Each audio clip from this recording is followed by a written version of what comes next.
Bwana Yesu asifiwe. Na kukaribisha mpendwa mtizamaji wetu na msikilizaji wetu katika siku nyingine ya kujifunza neno la Mungu. Tumeshajifunza topiki nyingi, zingine tumepita kwa haraka, lakini tulipoanza, nafikiri kama ni mwenyeji wa kupita kwenye YouTube channel yetu, utakuwa umejifunza toka tulipoanza kwamba injili nje ya kuta za kanisa ni huduma gani, inafanya nini. Bwana Yesu asifiwe sana. Lakini zaidi ya yote tutazungumza mambo machache kwa leo, tunapojiandaa katika somo kubwa sasa. Na somo hili kwa Kiingereza tunaliita walk through the Bible. Maana yake ni kwamba jifunze kutembea ndani ya Biblia. Bwana Yesu asifiwe sana. Kwa hiyo kwa moyo mkunjufu kabisa tunakukaribisha nawe ukapate kuwa mwanafunzi wa kujifunza somo hili. Na kabla hatujaendelea, nilipenda nikupe kwa kifupi tu kwa nini wakati mwingine tunapenda kujifunza somo la Biblia.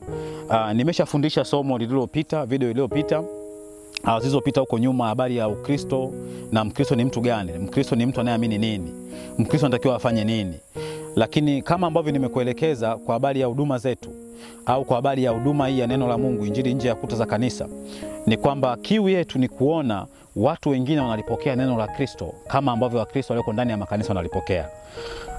Na ukisoma katika kitabu cha Mathayo, kusudi kubwa la Mungu wetu au kusudi kubwa la Yesu Kristo, unakuta anawaagiza wanafunzi wake waenende ulimwenguni ili wakawafanye mataifa kuwa wanafunzi wake. Bwana Yesu asifiwe sana.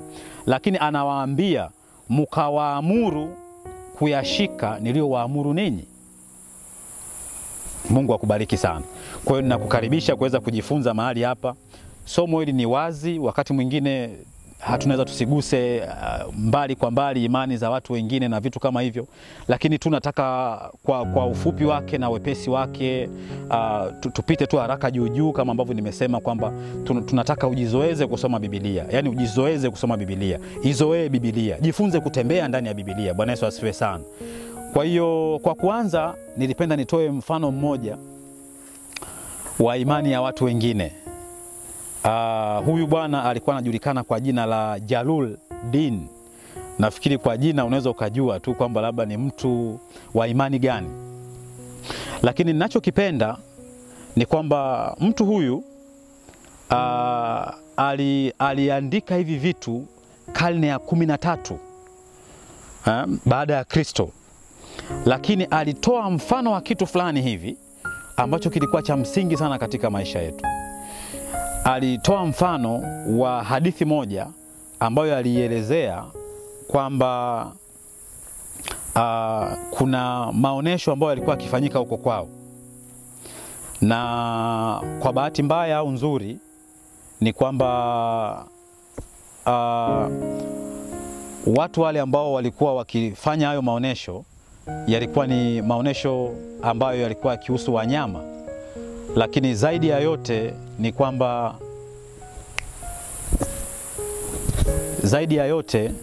kwamba watu wale walimleta tembo mmoja mkubwa, na walivyomchukua yule tembo mkubwa wakamwingiza kwenye chumba ambacho kina giza. Nataka nikufundishe kwa nini kuna umuhimu mkubwa sana wa kujifunza Biblia. Na kwa nini nataka nikushawishi, manake sina namna ya kukuamuru, ni kushawishi ujifunze neno la Mungu kama ni Mkristo. Lakini pia kama sio Mkristo, ni kwa nini pia uweze kujifunza historia za Kikristo, historia za Ukristo, tamaduni na maisha ya Wakristo. Bwana Yesu asifiwe sana.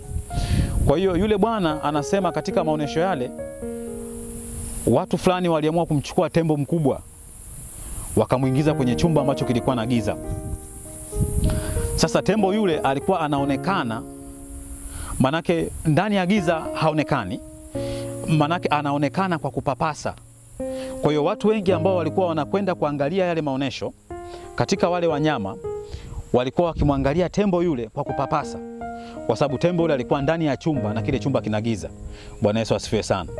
Kwa hiyo wale watu ambao waliingia mmoja mmoja katika kile chumba walikuwa wakijifunza habari na umbile la yule tembo kwa kupapasa, kwa kumgusa. Sasa kitu ambacho nataka na wewe ujifunze hapa, sijui ni kitu gani ambacho unaweza kujifunza, lakini niambie, kwamba ndani ya wale ambao walikwenda wakapapasa, ukisoma kile kitabu cha yule mwandishi vizuri niliyokutajia Jalaluddin, anasema ukisoma kwa ufupi, anasema kwa bahati mbaya chumba alichowekwa kulikuwa na giza sana, hata wageni waliofika kumuona tembo walimuona kwa kumgusa. Sasa ukilisoma lile neno, anasema mmoja alipokuwa akipapasa alishika mkonga wa tembo. Kwa hiyo alipotoka nje, alipoulizwa na wale wenzake, akawaambia yule tembo aliyeko ndani ni kama mwanzi. Lakini ukienda pia mwingine alikuwa akimpapasa, kwa aidha alimpapasa kwenye maumbile ya ngozi kwenye mwili wake. Alipotoka nje, walipomuuliza yule tembo ambaye umemwona ndani ana umbile gani, akasema ana umbile kama ukuta. Kuna mwingine ambaye alimpapasa tembo ile katika giza, akampapasa katika miguu. Alipotoka nje naye akauliza tembo yupo namna gani, akaambia ni mithili ya mti. Mwingine akashika mkia, mwingine akashika masikio, akasema yule mwingine wa mkia akasema tembo aliyeko ndani ya kile chumba ni mfano wa kamba. Aliyeshika sikio akasema ni mfano wa kipepeo. Ninataka kukuambia nini katika mfano huo? Ni kwamba kuna umuhimu sana kama Mkristo kujifunza Biblia. Unapojifunza Biblia ndivyo ambavyo unaweza kukulia wokovu au Ukristo ulio nao ndani yako. Na hii inakusaidia sana wewe kuweza kukua kiroho. Bwana Yesu asifiwe sana. Na ni muhimu sana kujifunza tembo wa Biblia. Lakini Wakristo wengi wanataka kujifunza neno la Mungu kwa kupapasa. Kwa hiyo unataka kumpima Mungu au kujifunza Ukristo kwa tatizo fulani au kwa habari fulani. Kwa hiyo mtu anataka kuhalalisha kitu fulani, anaenda kutafuta neno fulani kwenye Biblia ambalo litasapoti kile ambacho anataka kukifanya. Au kuna kosa na dhambi fulani ambayo ameifanya, anatafuta mstari mmoja kwenye Biblia ambao akiutumia huo mstari unakuwa ni kama cover kwenye kile kitu ambacho amekifanya. Lakini mimi ninakushauri mtumishi na mtumwa wa Mungu ambaye unanisikiliza leo hii, ni kwamba tujifunze tembo wa Biblia.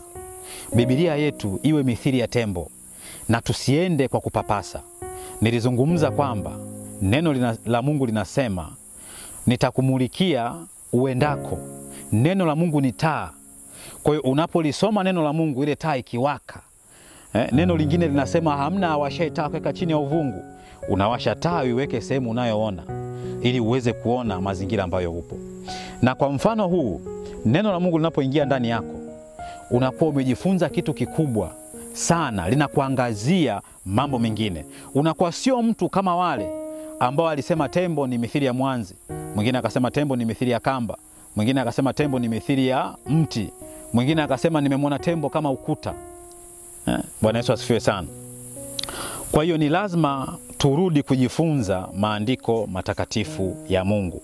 Na tutapita, huu ni utangulizi, panapo majaliwa Mungu akitupa uhai, tunaamini kabisa tutaanza kujifunza kozi hii kwa namna ambavyo tutakuwa tunaigawa katika mafungu ambayo yanatakiwa.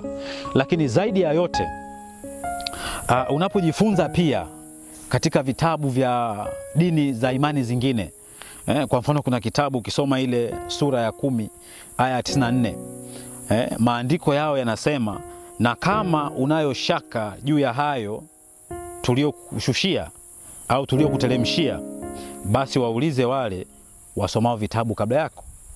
Manake vitabu hivi vipo na watu walivisoma. Kama unapata shaka unapolisoma na kujifunza neno la Mungu, maana yake wapo watu ambao wanaweza kukusaidia. Ningependa kabisa kwamba wewe ukapate kuwa mwanafunzi bora kabisa na mwanafunzi wa kwanza kabisa kujifunza kozi hii ya Walk Through the Bible au tembea ndani ya Biblia au tembea na Biblia. Bwana Yesu asifiwe sana. Kwa ufupi kabisa, hatutakwenda katika somo ambalo tutakwenda kujifunza, lakini hii ilikuwa ni maandalio kukuandaa wewe kuweza kujifunza neno hili kwa uzuri na ubora kabisa. Na ningekushauri kitu kimoja, kwamba tafuta Biblia kwa lugha ambayo wewe unaielewa. Ninaamini Biblia imetafsiriwa kwa lugha nyingi, na ukisoma hata katika majarida kadha wa kadhalika yanashuhudia kabisa kwamba hakuna kitabu kilichotafsiriwa kwa lugha nyingi kama Biblia. Bwana Yesu asifiwe sana. Kwa hiyo ukisoma Biblia itakusaidia.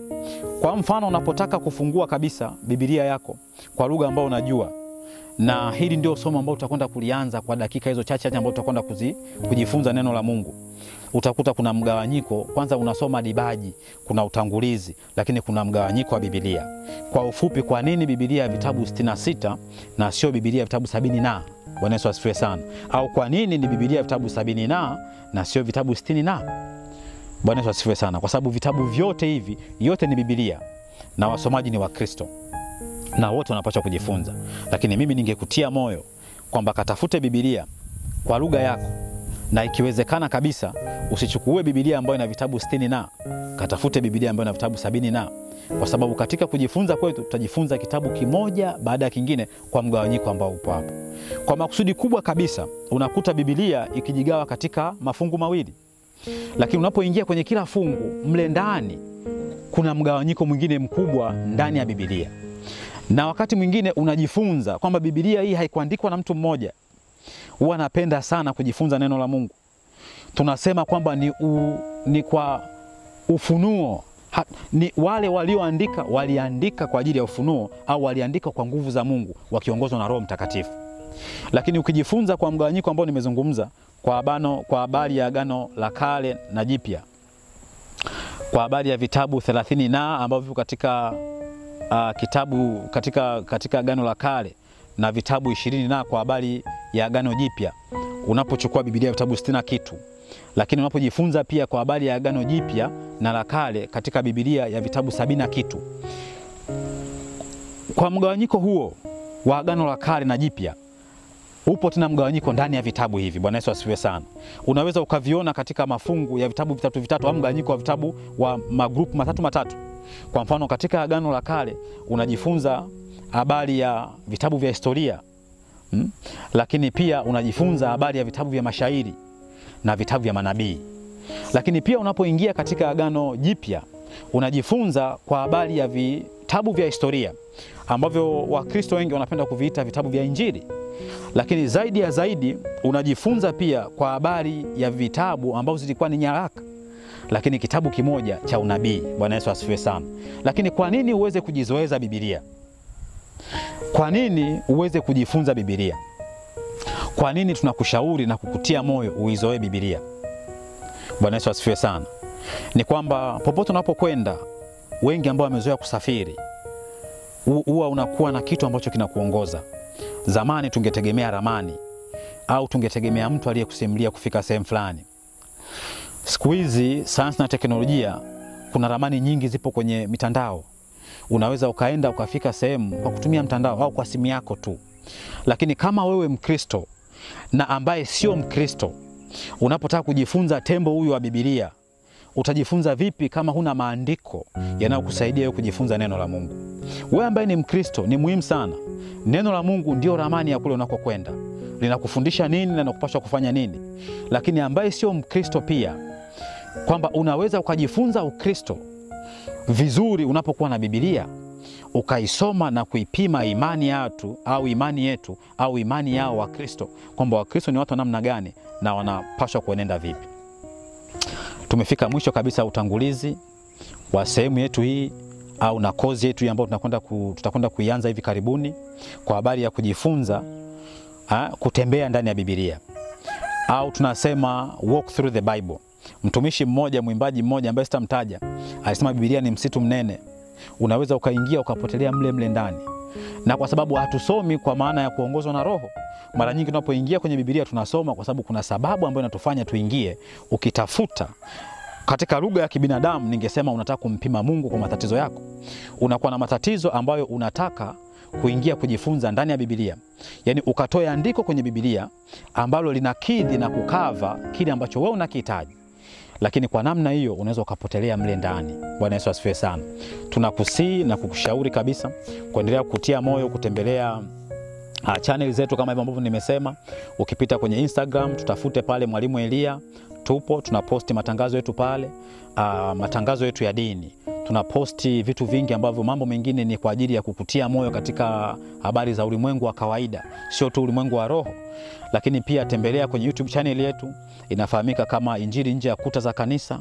Utajifunza mambo mengi ambayo yako pale, video nyingi ambazo tunajifunza, ambazo ni masomo ambayo tunajifunza, utakuta tumeziposti pale. Lakini tembelea pia kwenye Facebook page zetu. Ukitafuta Injili nje ya kuta za kanisa, utakuta kuna kurasa na jumuiko la Wakristo ambao wako mahali pale, na wewe itakusaidia kukua kiroho. Bwana Yesu asifiwe sana. Unaweza pia ukatupata kwenye Insta, lakini tunafikiri karibuni tutakupa ukurasa unafahamika kwa jina gani, lakini ukitembelea pale kwa habari ya Mwalimu Elia kwenye Insta pia unaweza ukatupata. Bwana Yesu asifiwe sana. Tembea nasi kila sehemu ambako tunakwenda. Tunakutia moyo wewe kuwa sehemu ya familia yetu ya Kikristo, ukapate kujifunza neno la Mungu na kukulia Ukristo. Kwa damu ya Yesu Kristo Mungu tuale hai, tunaamini kwamba neno hili litafanya mabadiliko katika maisha yako na hautatoka kama ulivyoingia mahali hapa. Amina.